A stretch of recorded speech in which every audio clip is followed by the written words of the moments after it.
अगर आप भी लेना चाहते हैं देश दुनिया की तमाम जानकारी तो आज ही सब्सक्राइब करें हमारे चैनल को।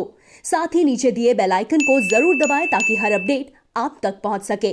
नमस्कार, सेक्शन न्यूज नेटवर्क के खास कार्यक्रम विश्व खबरों में आप सभी का स्वागत है।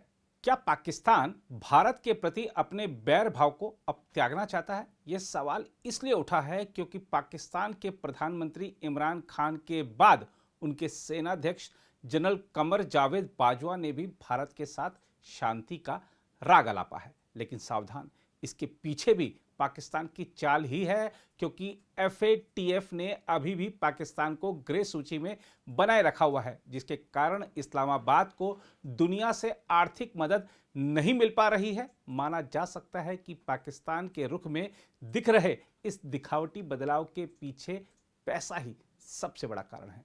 आर्थिक दिक्कतें झेल रहे पाकिस्तान में इस्लामाबाद सिक्योरिटी डायलॉग को संबोधित करते हुए सेनाध्यक्ष जनरल बाजवा ने कहा कि पूर्व और पश्चिम एशिया के बीच कनेक्टिविटी सुनिश्चित करके दक्षिण और मध्य एशिया की क्षमता को खोलने के लिए भारत और पाकिस्तान के संबंधों का स्थिर होना बहुत आवश्यक है।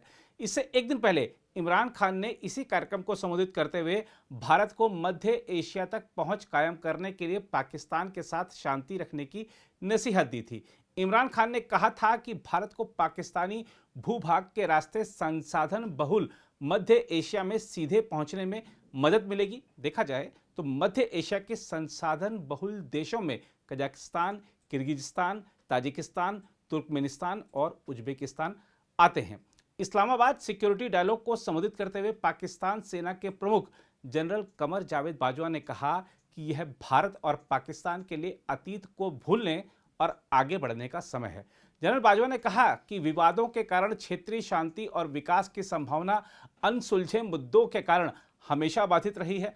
बाजवा ने कहा, मेरा मानना है कि यह समय अतीत को भूलने और आगे बढ़ने का है। लेकिन यहाँ बाजवा से सवाल यह है कि भारत तो अतीत को भूलकर बार बार आगे बढ़ता है, लेकिन पाकिस्तान का आतंकी अतीत ही उसके वर्तमान पर भी हावी रहता है। क्या पाकिस्तान के हुक्मरान खुद की इस कमजोरी को समझ पाए हैं? दरअसल भारत ने पिछले महीने कहा था कि वह पाकिस्तान के साथ आतंक, दुश्मनी और हिंसा मुक्त माहौल के साथ सामान्य पड़ोसी संबंधों की आकांक्षा रखता है। भारत ने कहा था कि इसकी जिम्मेदारी पाकिस्तान पर है कि वह आतंकवाद और शत्रुता मुक्त माहौल तैयार करे। भारत ने पाकिस्तान से यह भी कहा था कि आतंकवाद और वार्ता साथ साथ नहीं चल सकते तथा भारत में हमलों के लिए जिम्मेदार आतंकी संगठनों के खिलाफ ऐसे कदम उठाए जाएं जो स्पष्ट रूप से नजर भी आ सकें। जिसके बाद इमरान खान ने शांति का राग अलापा और अब जनरल बाजवा ने भी शांति की बात दोहराई है। लेकिन साथ ही उन्होंने कश्मीर मुद्दा भी फिर उठाते हुए कह दिया है कि हमारे पड़ोसी को विशेष रूप से कश्मीर में एक अनुकूल वातावरण बनाना होगा। जनरल बाजवा ने कहा, सबसे अहम मुद्दा कश्मीर का है। यह समझना महत्वपूर्ण है कि शांतिपूर्ण तरीकों के माध्यम से कश्मीर विवाद के समाधान के बिना इस क्षेत्र में शांति की कोई भी पहल सफल नहीं हो सकती है। अब जनरल बाजवा को कुछ बातें समझाते हैं। बाजवा, आप वही हैं ना जिसके बारे में खुद पाकिस्तान असेंबली के पूर्व स्पीकर अयाज सादिक ने कहा था कि भारत के हमले की आशंका से पाकिस्तान के सेना प्रमुख कमर जावेद बाजवा के पैर कांप रहे थे और चेहरे पर पसीना आ रहा था, क्योंकि बाजवा को भारत के हमले का डर सता रहा था। बाजवा, आप वही है ना जिसके बारे में पाकिस्तान के पूर्व विदेश मंत्री ख्वाजा मोहम्मद आसिफ ने पाकिस्तानी संसद में आपके मन में भारतीय सेना के डर की बात बताई थी। बाजवा, आप वही है ना जिसके सेनाध्यक्ष के कार्यकाल में भारत ने पाकिस्तान में घुसकर सर्जिकल और एयर स्ट्राइक भी की। बाजवा, किस कश्मीर की बात कर रहे हैं आप? कहीं पाकिस्तान के अवैध कब्जे वाले कश्मीर की बात तो नहीं कर रहे, जहां रोजाना पाकिस्तान सरकार के खिलाफ प्रदर्शन होते हैं?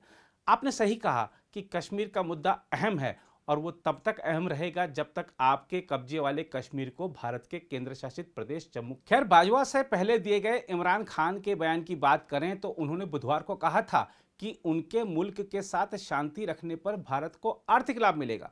कमाल है, अपने आतंकी इतिहास और वर्तमान के चलते पाई पाई को तरस रहा पाकिस्तान भारत के आर्थिक लाभ की चिंता कर रहा है। इमरान खान ने अपने संबोधन में कहा था कि संबंध सुधारने के लिए भारत को पहला कदम उठाना होगा। वे जब तक ऐसा नहीं करेंगे हम ज़्यादा कुछ नहीं कर सकते हैं। तो इमरान खान को यह बता दें कि भारत एक नहीं अनेकों कदम उठा चुका है संबंध सुधारने के लिए, लेकिन हर कदम पर पाकिस्तान ने पीठ में छुरा घोंपने जैसा काम किया है। जहां तक इमरान खान और बाजवा के धीमे सुर और ढीले तेवरों की बात है, तो ऐसा लगता है कि पाकिस्तान को यह बात समझ आ रही है कि जिस चीन को मित्र समझते हुए उसे अपना सब कुछ सौंप दिया, वह आज पाकिस्तान पर इतना कर्ज चढ़ा चुका है कि उसे अब गुलाम बनाने की राह पर है। पाकिस्तान में इसी कार्यक्रम को संबोधित करते हुए विदेश मंत्री शाह महमूद कुरैशी ने भी कहा कि दक्षिण एशिया में स्थायी शांति, सुरक्षा और विकास लंबे समय से चले आ रहे जम्मू कश्मीर विवाद के शांतिपूर्ण समाधान पर टिका है। उन्होंने कहा, अनुकूल वातावरण बनाना भारत पर निर्भर है। कुरैशी अनुकूल वातावरण बनाना भारत पर निर्भर नहीं है, बल्कि पाकिस्तान अब पूरी तरह दूसरों पर निर्भर होता जा रहा है। वैक्सीन सामने से नहीं मांग सके तो कोरोना रोधी भारतीय वैक्सीन विदेशी संस्थानों से गरीब देशों को दी जाने वाली मदद योजना से हासिल कर ली। अपने रोजमर्रा के खर्चे तक चलाने के लिए पाकिस्तान को विदेशी मदद पर निर्भर रहना पड़ रहा है। पाकिस्तान में हुए इस कार्यक्रम की एक और मजेदार बात आपको बता देते हैं। कार्यक्रम को संबोधित करते हुए विदेश मंत्री शाह महमूद कुरैशी ने कहा कि प्रधानमंत्री इमरान खान के नेतृत्व में नया पाकिस्तान तेजी से आगे बढ़ रहा है। कुरैशी, एक तो आप यह कॉपी पेस्ट छोड़ दीजिए जिसकी पाकिस्तानियों को बहुत बुरी लत लगी हुई है। नए भारत को देखकर आपने नया पाकिस्तान कह दिया।